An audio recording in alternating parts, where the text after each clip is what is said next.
If your blood pressure is high, and you've been cutting salt, but nothing is changing, this is why. Because what you've been told about salt is only part of the story, and the real cause could be happening inside your body right now, without you even knowing. Your kidneys, your hormones, even your sleep, could be silently pushing your pressure higher. And if you miss this, you'll keep trying the wrong fix, while the real problem gets worse. Let me show you what's really going on. Truth is more interesting and more useful than either of those takes. Blood pressure is controlled by a remarkably complex system, involving your kidneys, your hormones, your blood vessels, your nervous system, and yes, your diet. And when that system goes wrong, pointing the finger only at salt means millions of people are missing the bigger picture. So today, we're going to break down the real science of blood pressure. What it actually is, how your body controls it, and why the "just eat less salt" message is a massive oversimplification. 2. What is blood pressure, really? Let's start with the basics, because most people don't actually know what blood pressure is.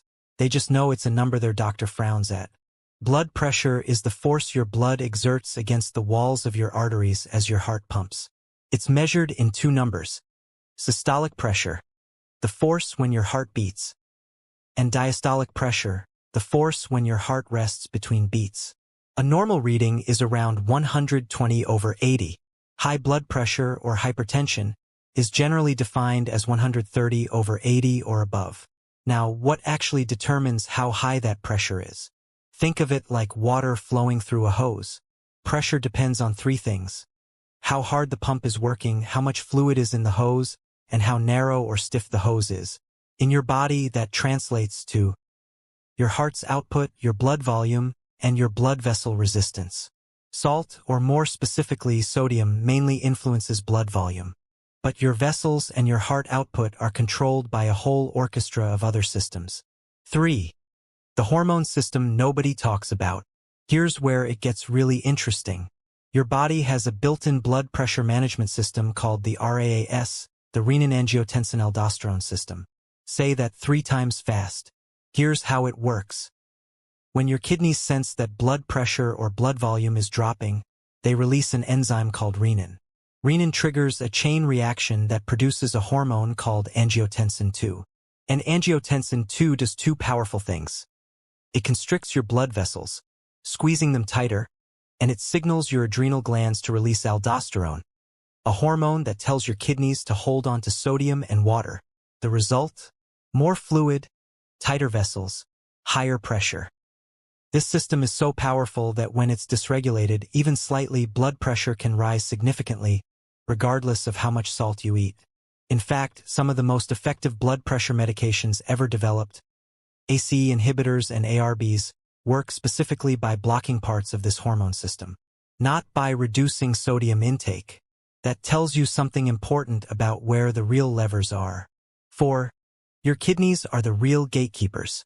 Your kidneys are the unsung heroes and villains of blood pressure regulation. Every day, your kidneys filter about 180 liters of blood, and one of their most critical jobs is deciding how much sodium to excrete versus how much to keep. That balance directly controls your blood volume, which directly controls your blood pressure. In a perfectly healthy person with healthy kidneys, here's what happens when you eat a salty meal. Sodium rises in the blood, the kidneys sense this, and they simply excrete the extra sodium in your urine. Pressure stays stable.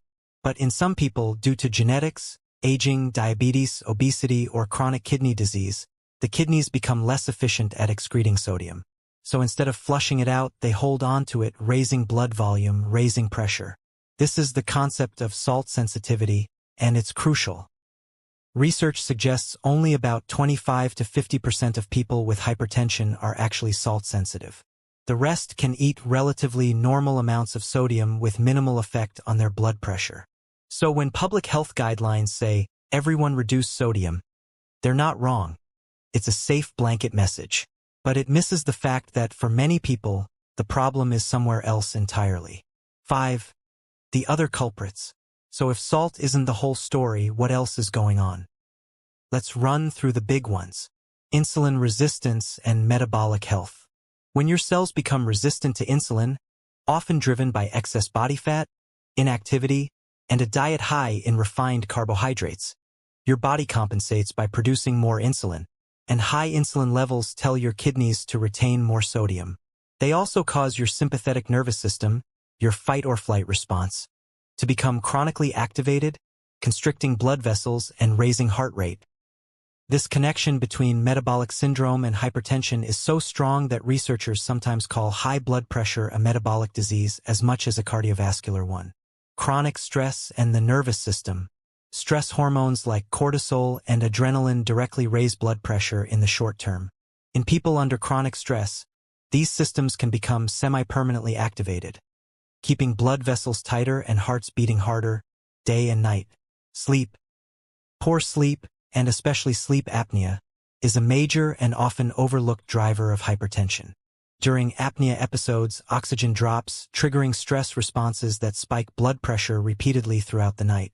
Studies show that treating sleep apnea alone can lower blood pressure meaningfully in some patients. Potassium and magnesium deficiency. Here's an ironic twist. The problem for many people isn't just that they eat too much sodium. It's that they eat too little potassium and magnesium. These minerals counterbalance sodium's effects, helping blood vessels relax. The typical modern diet, heavy on processed food, light on vegetables, is sodium-rich and potassium-poor. That imbalance matters more than sodium alone. Arterial stiffness. As we age, our arteries become stiffer, less able to flex with each heartbeat. This is a major driver of age-related hypertension, and it has little to do with how much salt you eat. It's driven by inflammation, oxidative stress, loss of arterial elasticity, and chronic disease. 6. So where does salt actually fit? Okay, so after all of this, does sodium matter at all? Yes, it does. And it's important to be clear about that. For people who are salt sensitive, which includes many older adults, Black Americans who have higher rates of salt sensitivity, people with kidney disease, and people with diabetes, reducing sodium intake is a genuinely effective intervention. The famous DASH diet study showed that reducing sodium, especially when combined with eating more fruits, vegetables, and whole grains, produced meaningful reductions in blood pressure. That's real evidence. And on a population level, since it's hard to know who is and isn't salt sensitive, recommending moderate sodium intake is still reasonable public health advice. The average person in many countries eats well above the recommended limit. But here's the problem with the current messaging. It has convinced people that if they just watch their salt intake, they've done their job. Meanwhile, they're eating ultra-processed food loaded with refined carbs, not sleeping enough, not exercising, gaining visceral fat, all of which are driving their blood pressure in ways that dwarf the effect of a pinch of salt on their eggs. 7. Conclusion and call to action. High blood pressure is one of the leading risk factors for heart attack, stroke, and kidney disease. Kills people. So the stakes here are real. But the science tells us it is not a simple, single-cause disease. Your blood pressure is the end result of your kidneys, your hormones, your blood vessels, your nervous system, your sleep, your metabolic health, your stress levels, your genetics, your age, and yes, your diet. All of it together. If you or someone you love has high blood pressure, the most important thing you can do is work with a doctor to understand which factors are driving it. For some people, reducing sodium will make a real difference. For others, addressing insulin resistance, improving sleep, managing stress, or getting on the right medication will do far more. The salt story isn't a lie exactly. It's just dangerously incomplete. And in medicine, incomplete stories cost lives. If this video helped you see the bigger picture, share it with someone who thinks hypertension is just about the salt shaker. And if you want to go deeper, I've linked the key studies below. Subscribe for more reveals.